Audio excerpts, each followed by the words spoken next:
place, and experience. Indulge your senses with immersive game titles. Boost the excitement with our engaging promotional tools and generous network promotions. Be in control with XI Viewport Management Tool and experience seamless gameplay powered by X Platform. Enjoy place and experience as our partners do in over 20 regulated markets. And get ready to go big. Big play is on. Placent.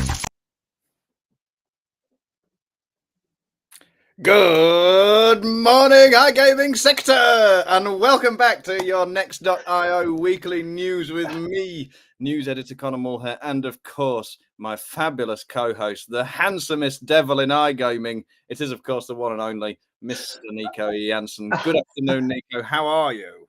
I'm pretty good, and as already claimed within my LinkedIn post, it's step by step. Oh baby, the iGaming new kids on the block are back in town, mate.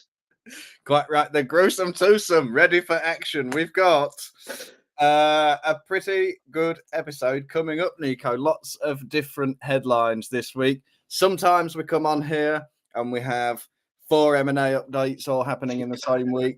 Sometimes we say, let's do a US special. There's loads happening in the US today. Sometimes we say it's all about the UK. Today, we're going to have a little bit of everything. It's a smorgasbord of headlines. A little bit of this, a little bit of that. Lots to look forward to. But before we go into all that, Nico, let's get to know each other a little better. It's our first episode in, of course, the festive period of Advent. It is the 5th of December, our first December episode of the year. We're all eagerly counting down to Christmas. Of course, what does Christmas look like for you, Nico? Lots to look forward to? Yes, so I will be traveling to my parents with the little one, and it will be a lot of fun, just getting back to the village where I grew up, where I've seen the limelight of gaming. No, it's fun. So it will be a lot of fun. Shout out to Liga from Riga. Good seeing you as well. And yeah, I'm really looking forward to the festive season, especially here in Munich or all over Germany.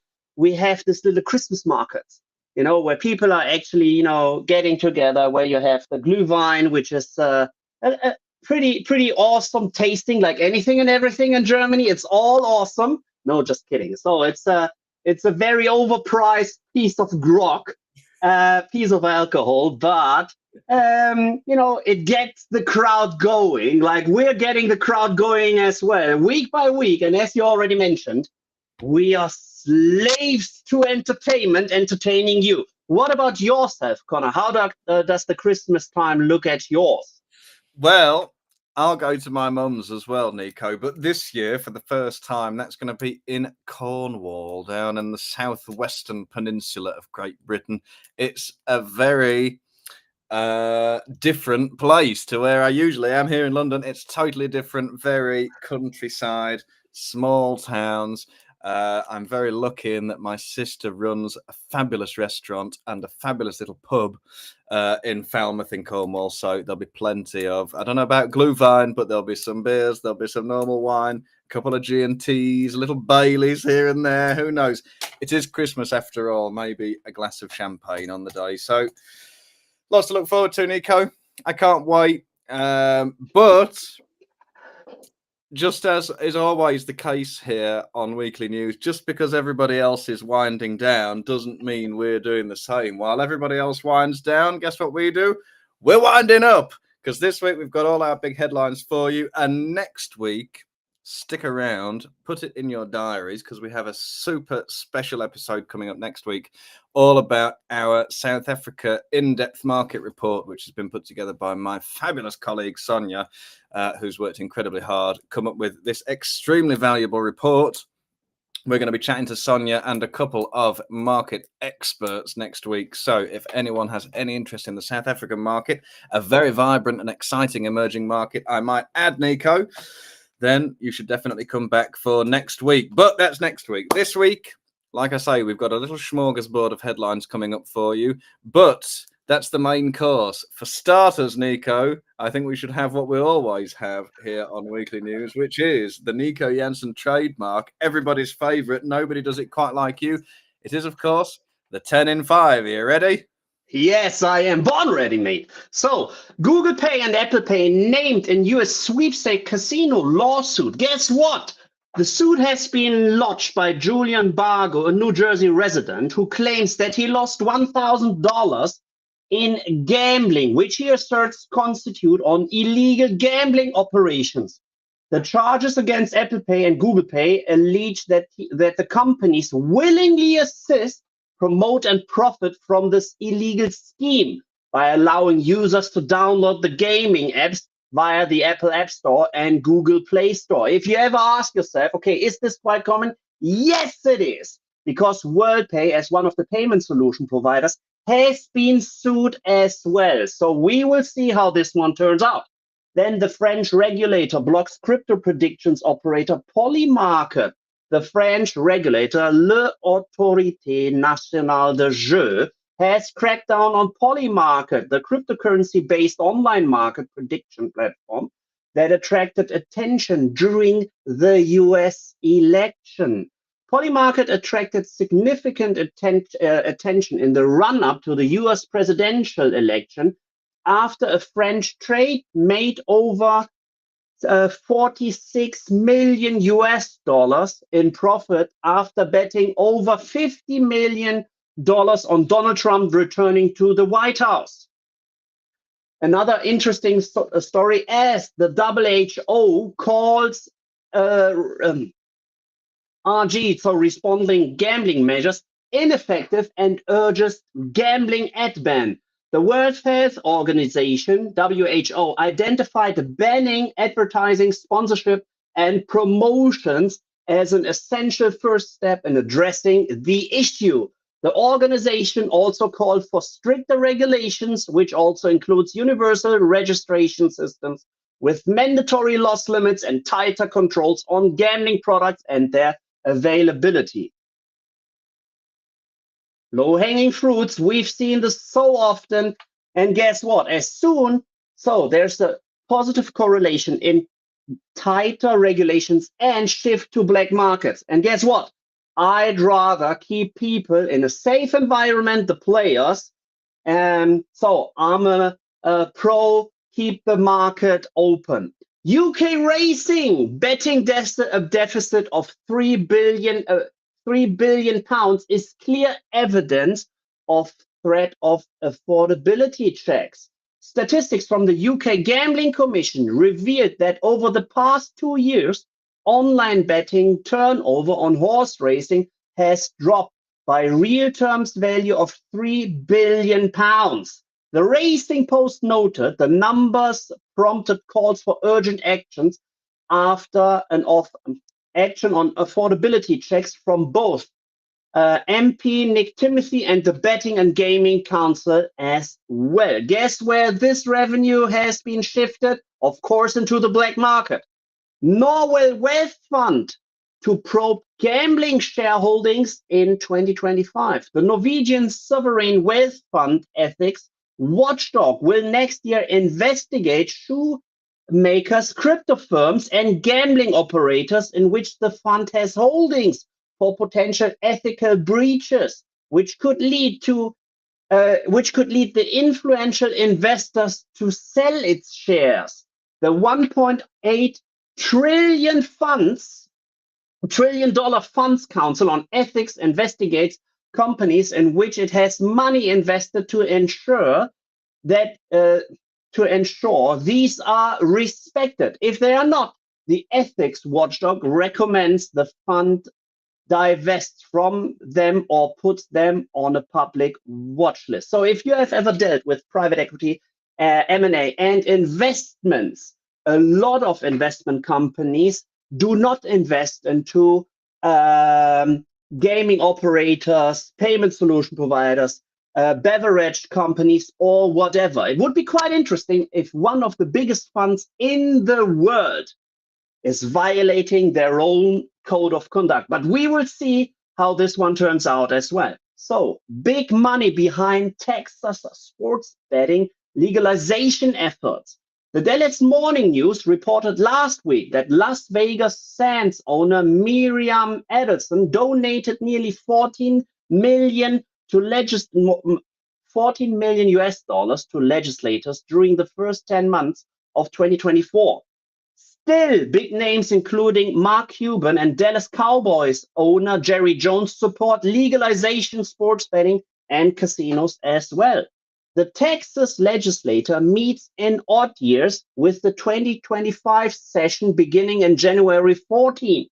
A Texas sports betting bill passed the House in 2023, but signs point to a dead end in the Senate once again. So fingers crossed, sports betting in Dallas, as one of the big four states, will become reality as well.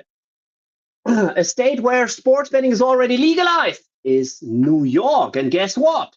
Sands casino proposal for Long Island is to face public scrutiny at public meeting. The Nassau County residents will have their say on the proposed Sands casino at the Nassau Coliseum site during a public meeting on December 9th, which is next week, Monday. The project, led by Las Vegas Sands, aimed to transform the Coliseum site into an integrated resort blending casino, gaming, business, and entertainment. So besides the one which we expect happening on Times Square, this is the second biggest project as well. Then, Wyoming representative to reintroduce online casino bill in 2025.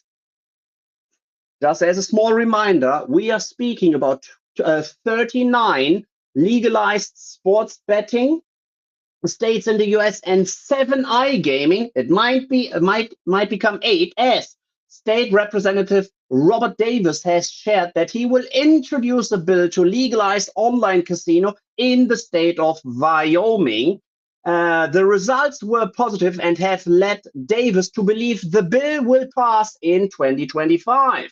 Then, quite interesting, another story is KSA detects unauthorized betting on youth matches by licensed entities. The Kansspelautoriteit, KSA, the Dutch gaming authority, has reported several unauthorized bets have been detected by its system. As the companies involved had not been named yet, it remains unclear whether the infractions were committed by operators, suppliers, or any other relevant business. A total of 7 games were flagged, as these included younger players and events in bets, such as cards or corner kicks. These games were based around the world and during 2023 and 2024 season.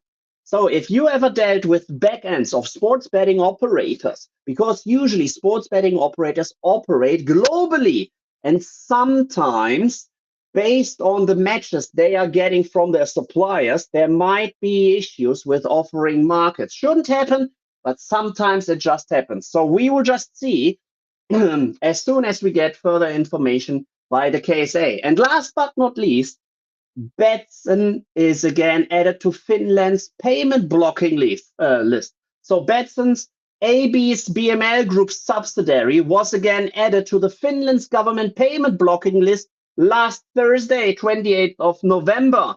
The National Police Board's decision followed the outcome of Betsson's appeal in the Supreme Administrative Court. While the decision has not yet been published publicly, the police told Next.io the court ultimately did not give the operator leave to appeal in the case. And that's why they have been put back on the blocking list as well. And guess what? This has been my 10 and 5. Nico, nobody does it like you. Thank you for bringing us those huge headlines from this week. Now, we're going to have 4 more stories that are our main stories for this week. And I want to, first of all, if I may, take a little trip down memory lane. Nico, you weren't here to join us last week, but I hope you were able to tune in and saw me and my colleague Zach discussing all the latest as it relates to the BC.Game brand. You may recall they are the shirt sponsor, front of shirt sponsor for Leicester City in the Premier League. They were, well, I'm coming to that. They are a Curaçao licensed operator with a crypto focus. They also have an operation here in the UK Or, as it happens this week, Nico, they used to have an operation here in the UK. So just after last week's episode aired on Thursday, where we gave you all that background information, if you want to go and check that out, go to YouTube or look back through our LinkedIn feed and find last week's episode, because you get all the latest from Zach, who's been breaking a lot of these stories. Well, on Friday last week, it was revealed that BC.Game had closed its UK-facing site amid a regulatory battle surrounding its flagship Curaçao licensed crypto casino, as explained. So, according to a message that we saw, the site has not been accepting new registrations since the 14th of November. So this has actually been going on for several weeks now. If you recall, Nico, the 14th of November was just a couple of days after BC.Game's holding company was declared bankrupt in a Curaçao court, which, of course, as we've since seen, led to the very rare decision from the Curaçao Gaming Control Board to actually revoke BC.Game's gaming license. More on that still to come. But outside Curaçao, the company's UK site is totally offline now. It displays a message outlining that it is no longer available to new or existing customers. The operator said that all funds have been returned to players back to their last deposit method, and that it is in contact with any remaining users to arrange the return of their money. So, just to clarify the difference in these two operations, Nico, of course, the BC.Game logo is what appears on Leicester City shirt. The domain name is BC.Game. You can go there. You may need a VPN from certain. I'm not encouraging you to go there. I'm saying, users, customers do go there and bet in crypto. But it also runs another website, which is bcgame.uk, which is its UK-facing and UKGC licensed operation. That's licensed via a white label agreement with a company called TGP Europe, who we've heard about before. So, as far as I know, Nico, you need to have a UK-facing operation or a UK license in order to be able to sponsor a Premier League team like BC.Game has done. So they had this white label agreement that allowed them to sign a 2-year shirt sponsorship agreement with Leicester City, in accordance with UK advertising rules. Despite the fact that BC.Game's operator was then declared bankrupt, Leicester City had put out a statement reiterating its support for the sponsor, saying the following: BC.Game have further assured us that they have no issues with liquidity and that they remain fully committed to meeting their ongoing contractual and financial obligations, including to the club, and that this case will not impact on BC.Game's continuing international operations. Now, of course, Leicester kind of has to say that, I guess, so they don't look silly. But we understand that if the license revocation does move forward, then it may leave BC.Game without a license at all for its flagship crypto casino, and that could affect its access to financing, ability to open bank accounts. Everything becomes a little bit more complicated without having a proper license in place. Anyway, Leicester's statement has since been deleted from its website, so we're not sure exactly what the future of this sponsorship deal is yet, Nico. They may need to get that website back up and running, or they may need to work out this licensing question first. In the meantime, of course, Leicester's not, I take it, not going to start issuing new shirts and putting different sponsors on the front, but maybe in due course that might happen. So it's not really clear if that's, compliant with UK law, given that they've now shut down their UK-facing operation. As far as we know, Nico, and this has not been publicly announced, but we understand, according to our sources, that BC.Game is applying for a new gaming license with Vanuatu in the Pacific Island group, Vanuatu. So that's another offshore licensing jurisdiction that may be a target for BC.Game next. Of course, we don't know that for sure, but we'll probably have some news on this soon, Nico, because Last week it was also revealed, actually no, this week I think it was revealed, that the Curaçao Gaming Control Board will announce tomorrow, on Friday the 6th of December, whether or not it will revoke BC.Game's license. So it's already announced that it intends to. Perhaps there was some in-between period where BC.Game was given a chance to work something out. But we'll get our final decision, I believe, tomorrow. And of course, you know where you'll be able to get the most up-to-date information when that decision is announced. And it is, of course, at next.io. Nico, that's the latest on BC.Game. Bit of a complicated saga, this one. What do you make of it? Yeah, so first of all, this happens quite often, right? It happens quite often with respect to companies sponsoring big-time football clubs, either as a shirt sponsor or just the exclusive gaming sponsor, and out of a sudden they are not able to pay or come up with their obligations, which results in payment. There's a formula, and the interesting story about BC Games is they obviously already have, or they still have a UK license. There are operators, we don't name names, running a F1 team, right? And they literally started with just one license at I wouldn't state it as a dodgy place, but let me rephrase this as easier to get than a license in an established market like Malta or the UK or wherever. So the company I'm referring to did the other way around, starting as an unlicensed entity, then gaining the money, filling up their pockets, and then getting into the licensed market step by step. So this is one thing which is possible as well. So either way, in the end, you just know ex post what is the better way. First of all, starting a sponsorship with Leicester, I'm pretty sure this doesn't come cheap.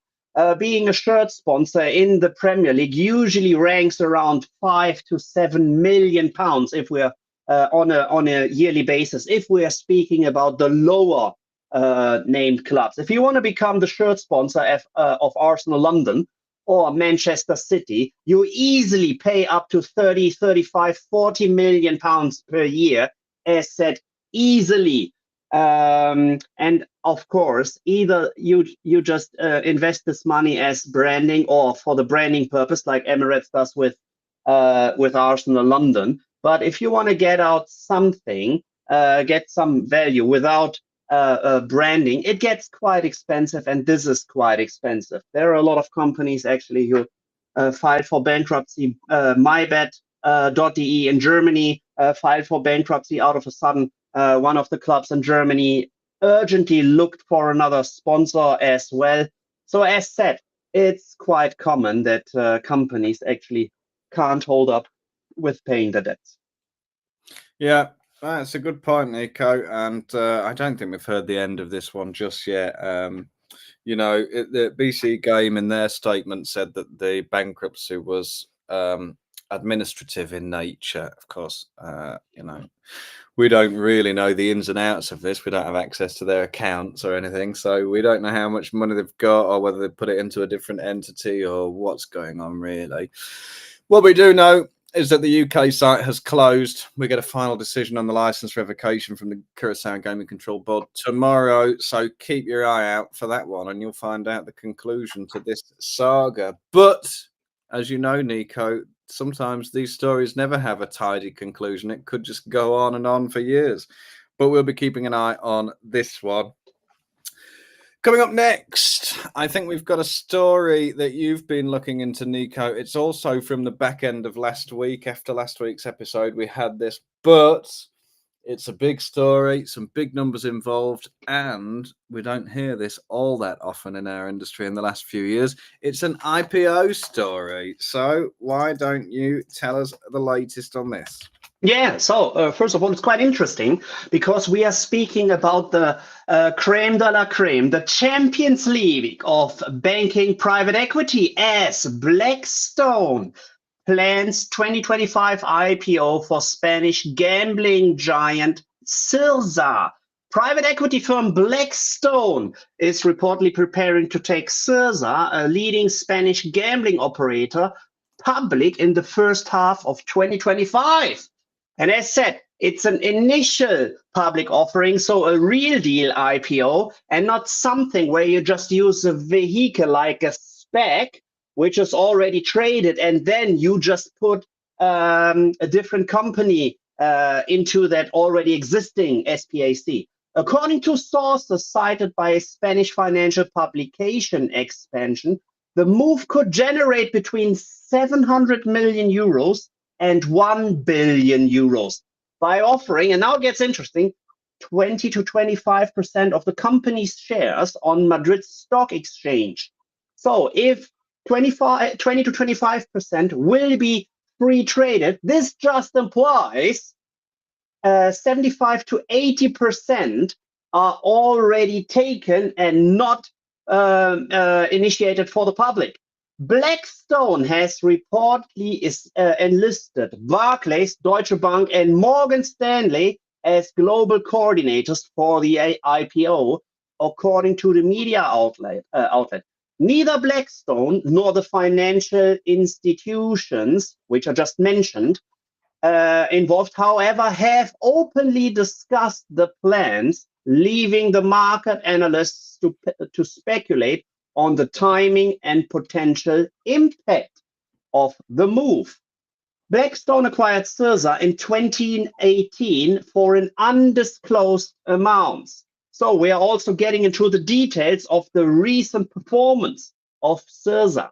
In October, Cirsa provided a forecast for its consolidated financial performance for the full year 2024. The company projected net operating revenues to range between 2 to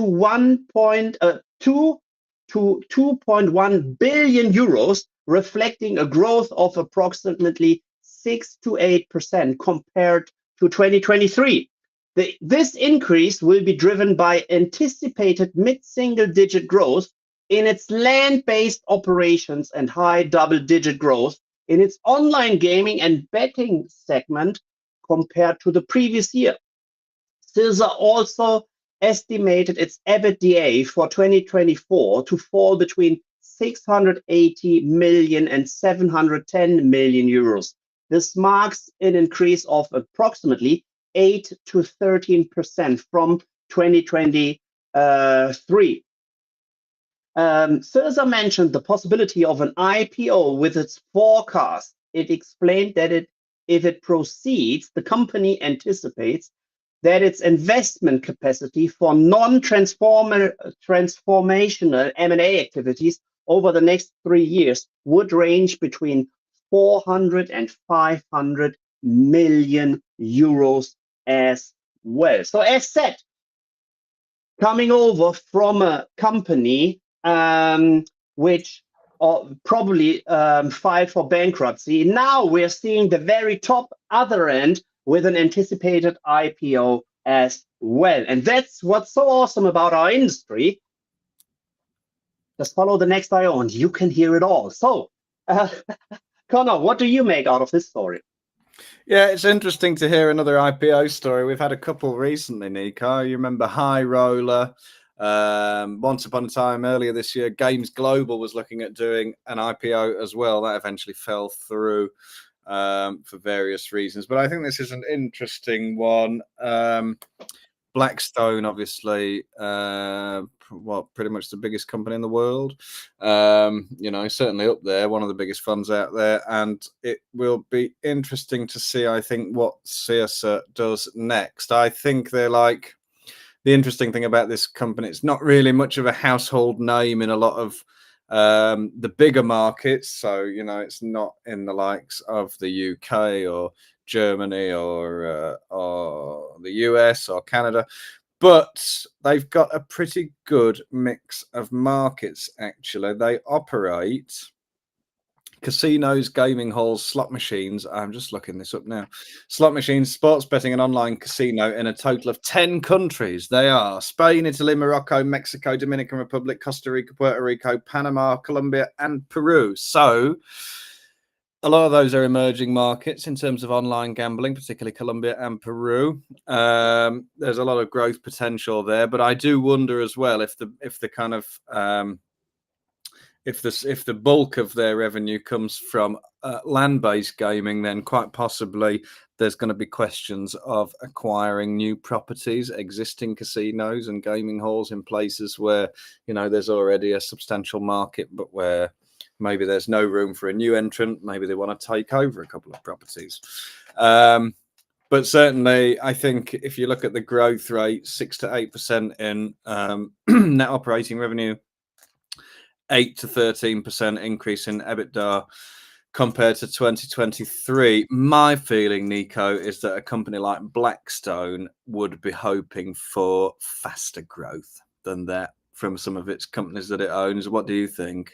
Yeah, probably. So, as stated, they bought it in 2018, and we don't know for how much they actually bought the overall assets. Yeah. And just to put it a little bit into perspective, with a revenue of 2.1 billion and an EBITDA for 710 million euros, which actually results in an EBITDA margin of 28-30%. There you just see what kind of crazy margins evolution gains year after year, because they come out with an EBITDA margin of 68-70%, which is quite interesting. And if you just take this as a peer group, okay, we want to have the evolution. So this is our peer group. Of course, a lot of companies fall short just being compared to this one. But an EBITDA margin of 28-30% is quite reasonable.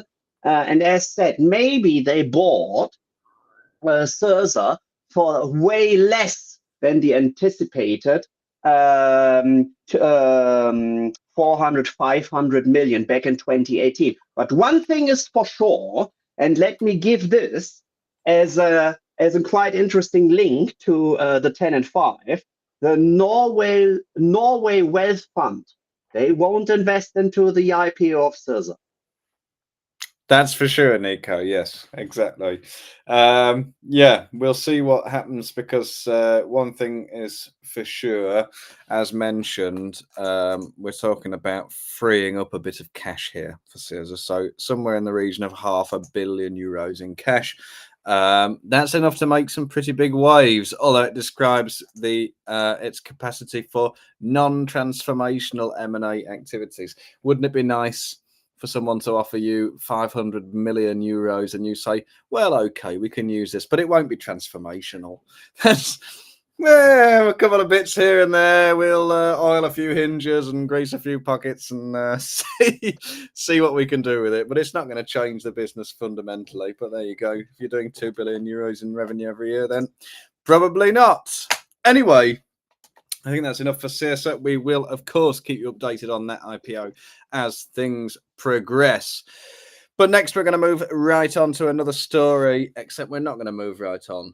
First and foremost, Nico, we have to, of course, always thank our sponsors. And so before I do that, we have a brief video message to show from one of our longtime partners. Please roll the VT.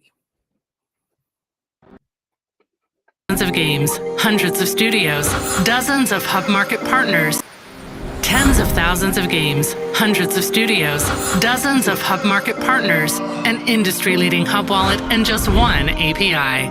Hub 88 is connecting businesses to a world of limitless content where the possibilities are endless. Hub 88.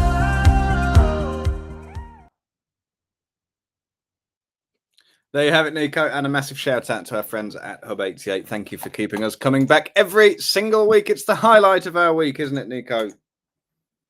Indeed it is. Indeed it is. Good. So I'm going to bring you on to another story now, which is all about Rivalry. It's a company we've heard quite a lot about in the past year because, Nico, it's going through some pretty fundamental changes. There have been let's say it's had its fair share of difficulties in the last year or two. There's been some financial trouble. There has been, I think, challenges associated with being publicly listed in Canada.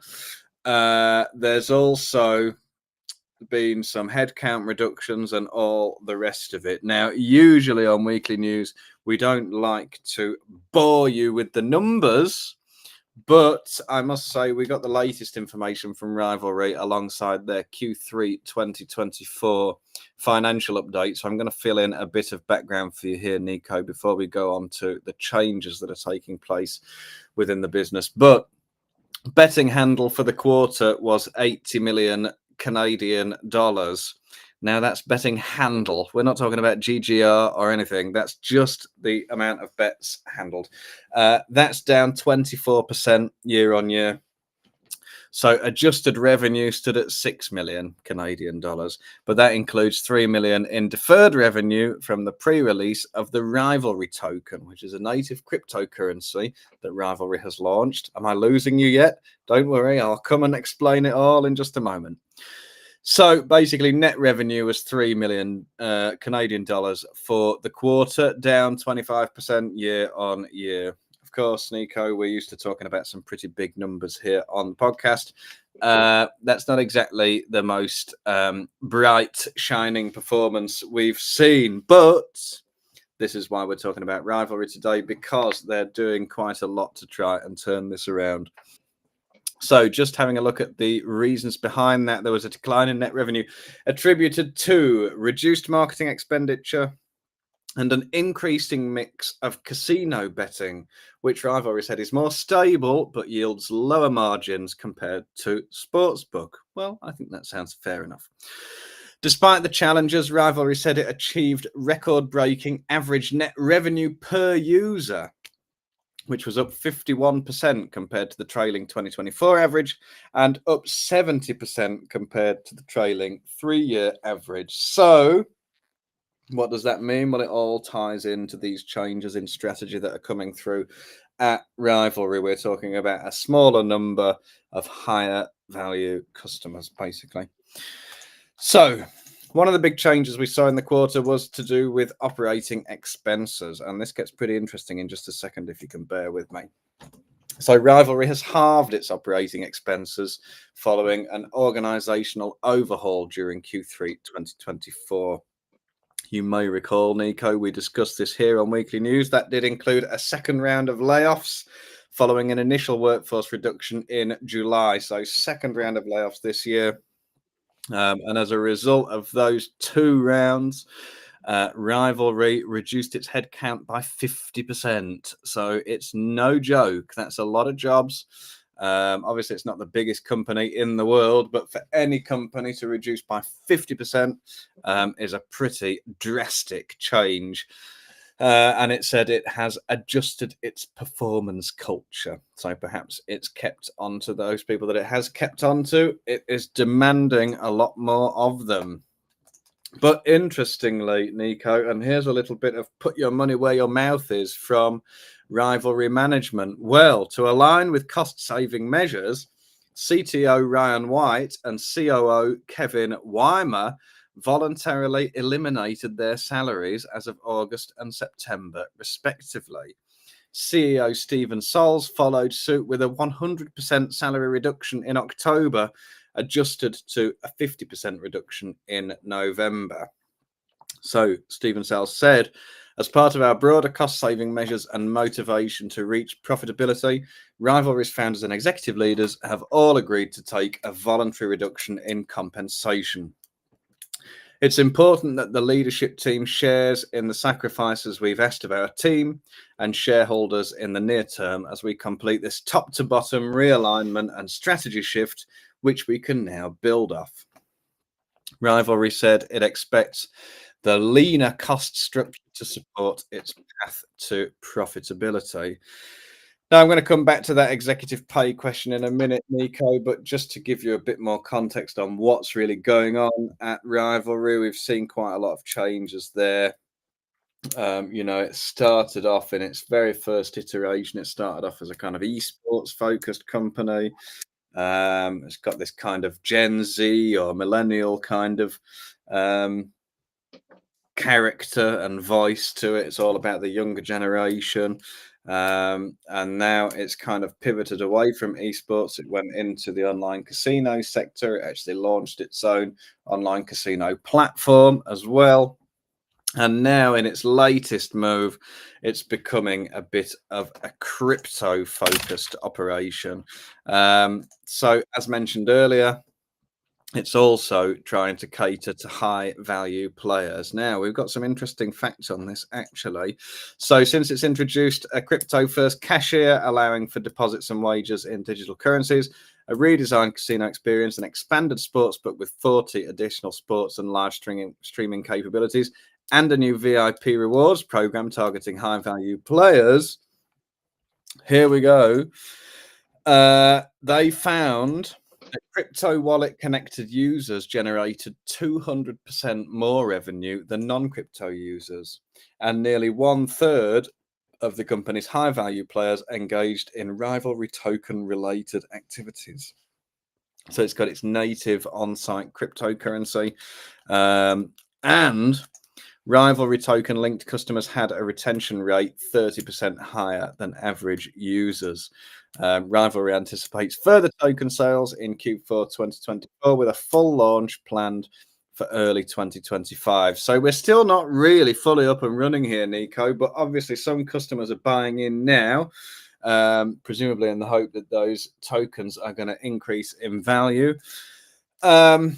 But it does seem there's some sort of argument for getting people embedded within your kind of native ecosystem. You get them using your token, you get them really to kind of engage with the platform, and you find that the levels of engagement and therefore the revenues go up. Well, perhaps it's not rocket science, Nico, but maybe Rivalry are now starting to find more of a winning formula than what they've had over the past few years with these struggles, as you see. And Nico, for me, I think it's quite a demonstration of the belief that senior management has in its new strategy that they have agreed to reduce or eliminate altogether their compensation for a given period. What do you make of that? Do you think it's PR stunt, or do you think it really is true belief?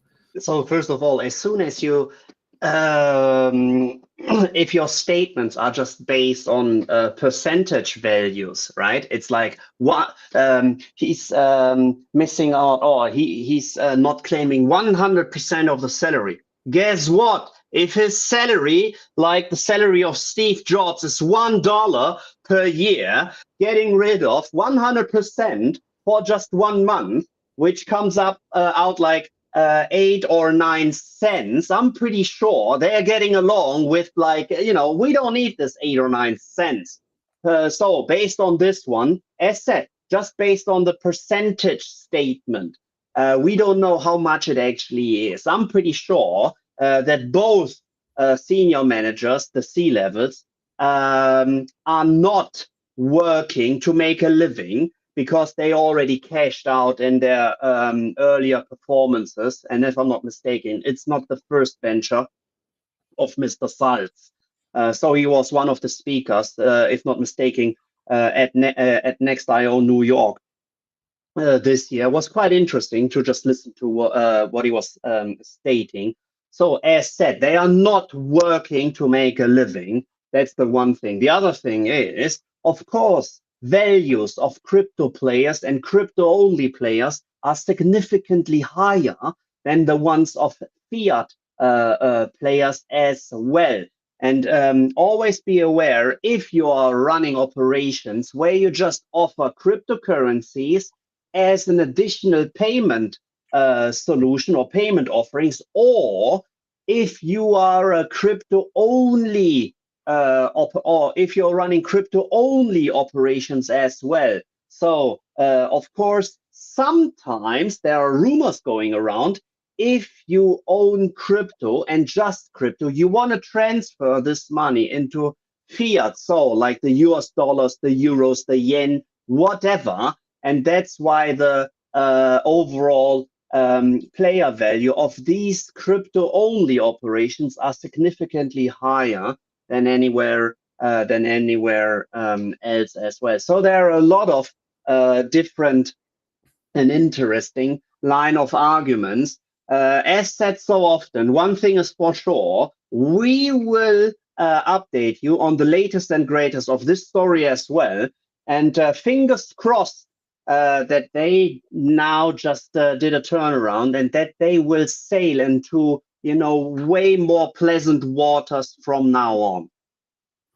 There you go, Nico. That's why it's always good to have you here, because it's nice to have somebody in the know who can read between the lines of the headlines. Of course, sometimes a company will tell you one thing, maybe they're not telling you everything.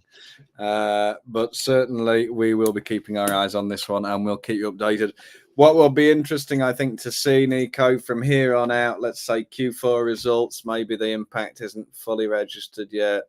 But I think from 2025 onwards, we'll know a bit more clearly if Rivalry is one to watch or whether it's one that's going to wind down. It's not an easy market there in Ontario, very competitive.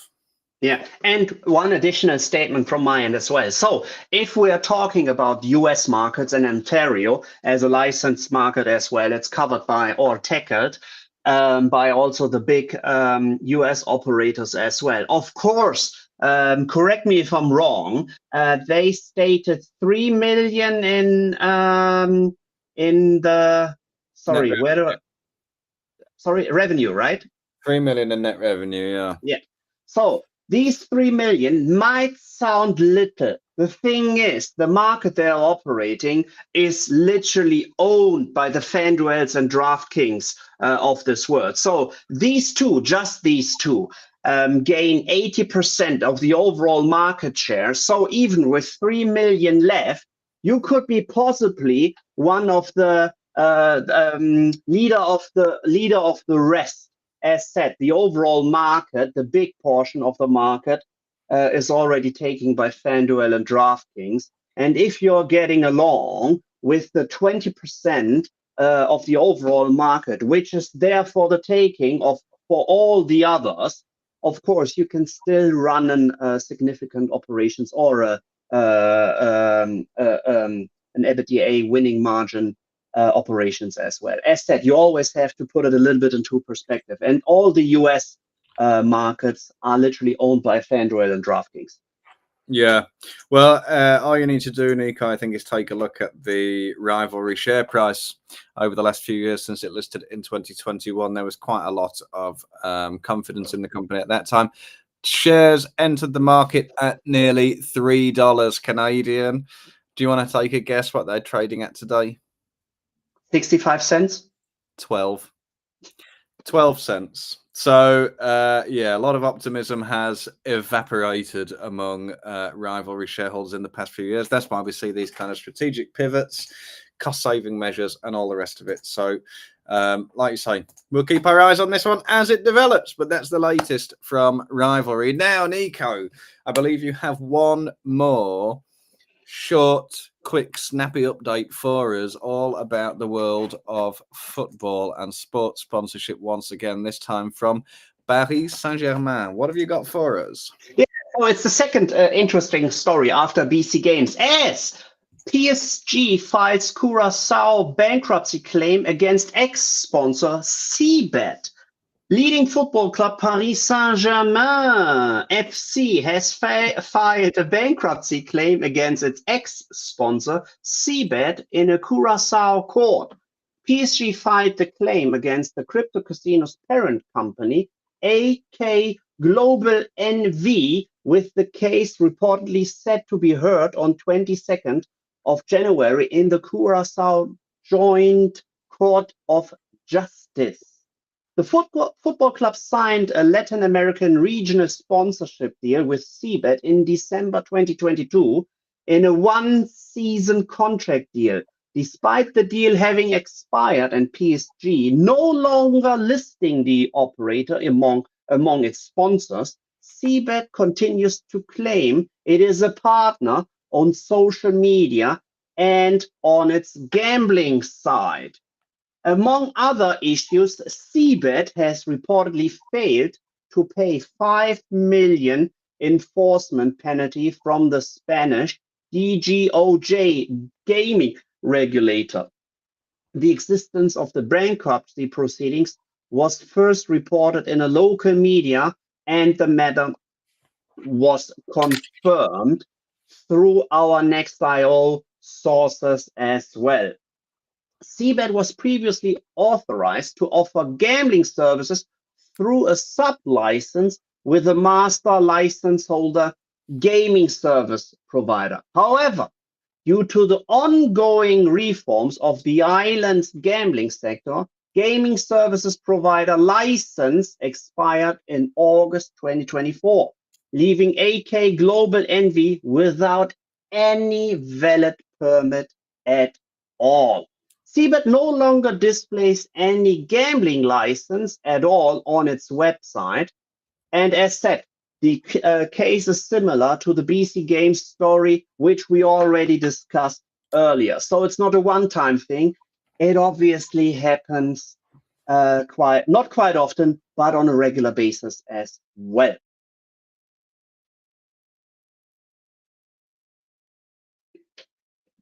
So, Connor, are you still with us?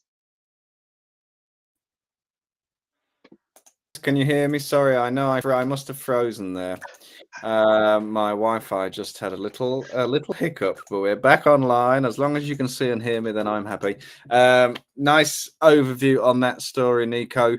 Yeah, I think there's a lot gonna start coming out of Curaçao over the next sort of period because of this licensing system overhaul and regulatory overhaul that's taking place there. There's quite a lot of things coming out of the woodwork, and a few lawsuits coming up and all the rest of it. Now, all I can recommend is that you keep an eye on Next.io and follow my colleague Zach Thomas-Aku, who's done some of the best reporting on these matters out there. A lot of these Curaçao related stories are all coming from Zach. He's very much clued into what's going on over there. But Nico, I think we're 5 minutes clear. That's probably pretty much all we've got for today. I think it's time for another little cup of tea and a little 5-minute break, and then back to some important work. I know you're very busy, and I'm very grateful to you every week for coming and sharing your time with me and with our audience. We all love you for it. I should say, of course, thank you to our sponsors, Place and Hub 88 as well. And as I mentioned earlier, don't miss next week, because we've got a very special episode coming up with some very special guests. And Nico, it's going to be a hell of a lot of fun. It is. And we will discuss the South African market based on a very, very sophisticated approach of Blast, who are actually doing deep dives into different markets. And as you already mentioned within your introduction, South Africa is one of the booming markets, and as said, I'm pretty sure they will just introduce us into the sophisticated market research. And it's interesting to just see how close their market anticipation numbers are actually to real numbers. Absolutely, Nico. Yeah, there's lots to look forward to. But until then, I wish you all a very happy festive season. I hope you're all getting in the spirit. And we'll see you here, same time, same place next week, I guess. Bye. We will.